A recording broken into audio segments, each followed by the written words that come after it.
Vous aussi, parfois, vous sentez que vous avez cette impression que vous partez dans tous les sens au niveau professionnel. Cette impression que vous ne savez pas vraiment quoi faire de votre vie et qu'en même temps, vous sentez que vous n'avez pas envie de choisir une seule voie. Eh bien, bienvenue au club, les sereins. Mais je vais vous dire un truc. Ce n'est pas vous le problème. Le problème, c'est le système dans lequel on a grandi. Aujourd'hui, je vais vous expliquer pourquoi tant de personnes galèrent à trouver une voie et surtout comment vous pouvez finalement vous reconnecter avec la vôtre. Et même si celle-ci ne rentre dans aucune case. Mais avant, je me présente, je suis Christy Serin, psychologue spécialisée en orientation scolaire et professionnelle. J'accompagne les jeunes et les adultes à trouver une voie qui fait sens pour eux et je forme des conseillers d'orientation à mon métier. D'ailleurs, si vous êtes intéressé par ce métier de conseiller d'orientation, je vous ai conçu une vidéo qui vous explique les erreurs à éviter dans ce métier et comment en vivre. Le lien est en barre d'infos. Si jamais vous appréciez ce type de contenu, n'hésitez pas à vous abonner à la chaîne. Alors, pour commencer, je me souviens très bien du moment où je me suis dit, mais Christy, en fait, qu'est-ce que tu vas faire de ta vie au final? À ce moment, j'étais en master de psychologie. Tout se passait bien. J'étais à 2 doigts d'obtenir le diplôme dont j'avais toujours rêvé depuis le lycée,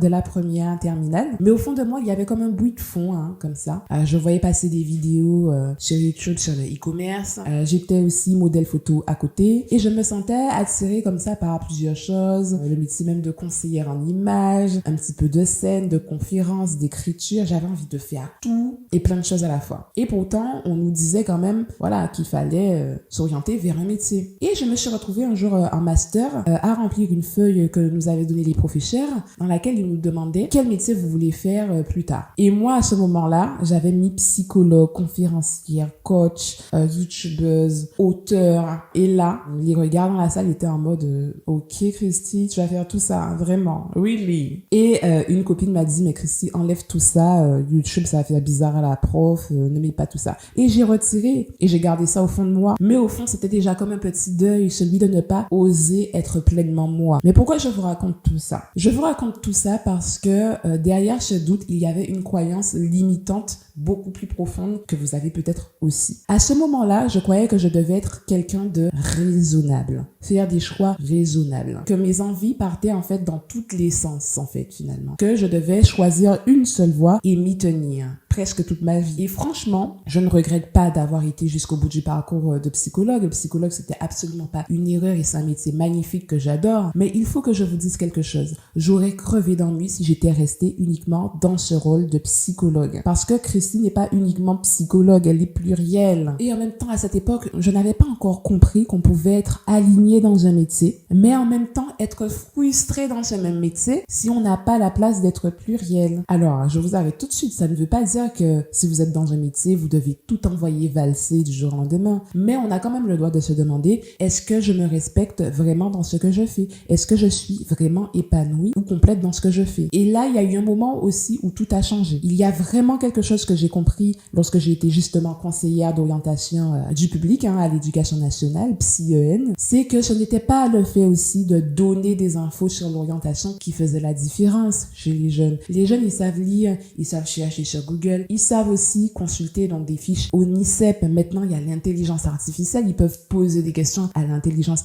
artificielle. Ce qui faisait vraiment la différence pour les jeunes, pour qu'ils trouvent leur voie, eh bien, c'était de se comprendre eux-mêmes, de les aider à se comprendre eux-mêmes pour qu'ils puissent choisir avec confiance en se disant, ok, ces voies-là, ça me correspond. Ces voies-là, par contre, ça me correspond pas. Et c'est à ce moment-là, quand j'ai compris ça, que je voyais des jeunes sortir de mon bureau soulagés avec le sourire. Ce n'était pas le fait de connaître la dernière formation sortie qui me permettait d'avoir des jeunes soulagés qui sortaient de mon bureau. Mais c'était parce que ces jeunes-là, ils se sentaient finalement compris avant tout. Un bon conseiller d'orientation, finalement, ce n'est pas une encyclopédie vivante comme certaines personnes tendent à le croire. C'est comme un avocat, il ne connaît pas forcément toutes les lois par cœur, mais il comprend le système, il sait où chercher et il sait accompagner ses clients. Eh bien, nous, conseillers d'orientation, je plaide pour nous, c'est pareil. Il y a plus de 20 000 formations sur Parcoursup. Les 3/4 des métiers de demain n'existent pas encore. Donc, ce qui compte, ce n'est pas de tout savoir, connaître tous les métiers par cœur, toutes les formations par cœur. C'est d'avoir cette méthode, d'avoir cette posture et de cultiver ce qu'on appelle, je dirais, les 3 C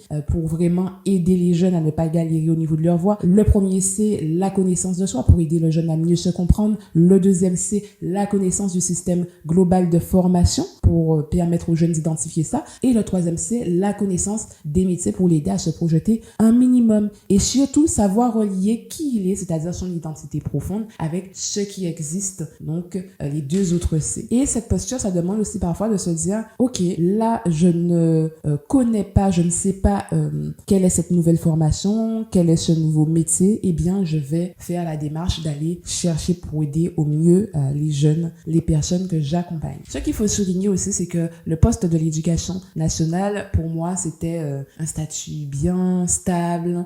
Sur le papier, la stabilité était bonne, mais à l'intérieur, j'avais comme la sensation d'être bridée, d'avoir quelques limites extérieures, oui, je dirais, que je ne pouvais pas forcément beaucoup innover dans ce type de contexte, que je devais obéir à des règles que je ne comprenais pas ou auxquelles je n'adhérais pas forcément, jusqu'au jour où on m'a dit, en gros, tu fais comme ça, Christy, ou ciao, ciao. Et en fait, ça m'a permis de me dire intérieurement, ok, si je me plie maintenant, je vais passer toute ma vie à vivre courbée. Alors, j'ai décidé de dire ciao, ciao et de dégager. J'ai décidé de créer une vie où je pourrais être tout, où je pourrais embrasser mes multiples facettes. Et donc, c'est pour ça que je suis fière aujourd'hui de dire que je suis psychologue, coach, formatrice, entrepreneuse, créatrice de contenu. Et cette posture et ces nouvelles croyances me permettent de me sentir beaucoup plus libre, beaucoup plus utile et plus moi que jamais. Et si vous vous sentez perdu aujourd'hui, ce n'est peut-être pas parce que vous êtes trop dispersé ou pas assez motivé, tête en l'air, etc.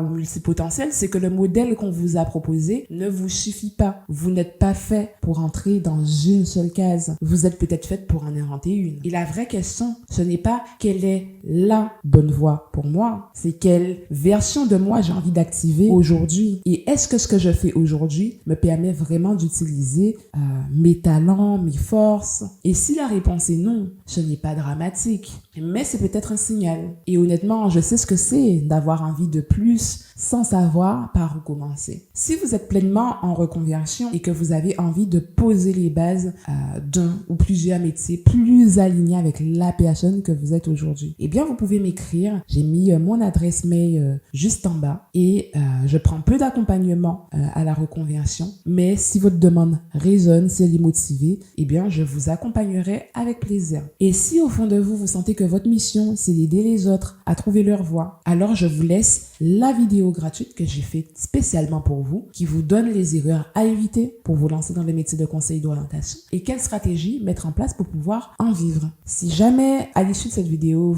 ça vous fait penser à quelqu'un qui galère à trouver sa voie, eh bien, envoyez-lui cette vidéo. Peut-être que ça lui fera autant de bien qu'à moi quand j'ai compris finalement tout ce que je viens de vous expliquer. Et si cette vidéo a résonné pour vous, pensez à activer la cloche de notification et puis à vous abonner parce que c'est exactement pour vous que je crée ce type de contenu. Je vous dis ciao, ciao les sœurs.